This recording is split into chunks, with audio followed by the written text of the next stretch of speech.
Welcome everyone to the Virtual Office Hours. This is episode 13 in our fall 2015 series on Was America Founded as a Christian Nation? We have a book by that title, which actually a second edition is going to be coming out sometime in the summer. So we've been revisiting some of these themes. Some of you have been following along through this whole fall series, realize this. And what we want to talk about today is the 1960s and the 1970s. Again, we're moving through the 20th century. Here in the fall, we've been thinking about the idea that America is a Christian nation and how that idea played itself out throughout American history. Last week we talked about the civil rights movement.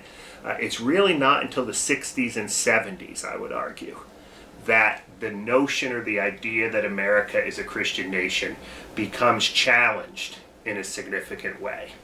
And I think what you see in these 2 decades is 5 or 6 events, we'll say 6 events, that really begin to get the so-called custodians of Christian America, those people that we've talked about in past episodes, to start to wonder, is the foundations, is the so-called Judeo-Christian foundation, as they would say, of the United States beginning to crumble.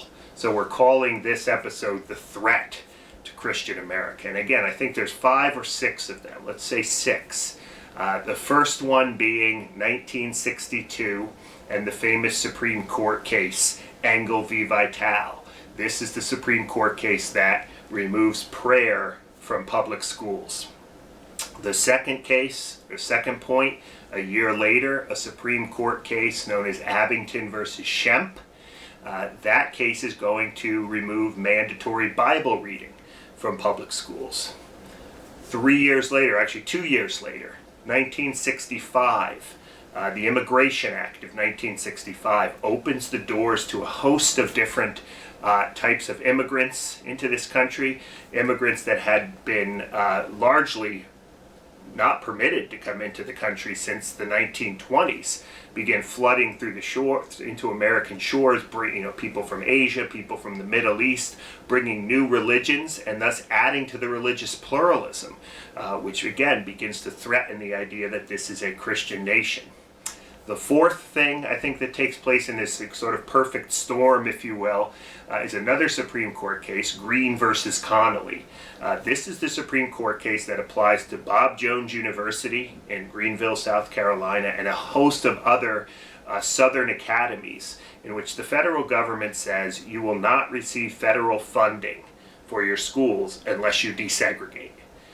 Now, many in the South feel that this is an intrusion by the federal government on their liberties, on their freedoms, on their right to have segregation, essentially.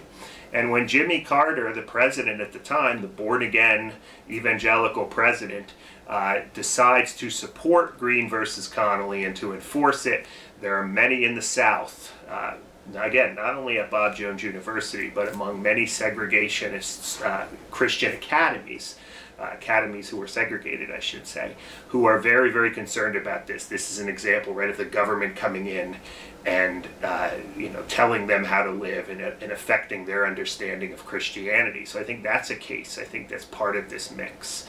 Of course, when we get into the 1970s, we have to think of the 1973 Supreme Court case, Roe versus Wade, which legalizes abortion, which many, especially evangelical Christians, then begin to get all fired up about fighting abortion. They see abortion as the murder of unborn children.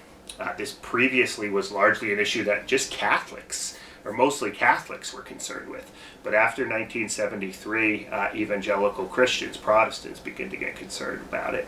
And then finally, I think in 1976, the bicentennial of the United States, people are turning back to celebrate the 200th anniversary of the United States. And there are a lot of Christians who are then exploring the writings and thinking of the founders, and they're saying, well, what has happened in our society? All these things have taken place in which God is being removed, or God is being challenged, or the Christian culture that we so are accustomed to looks like it's crumbling.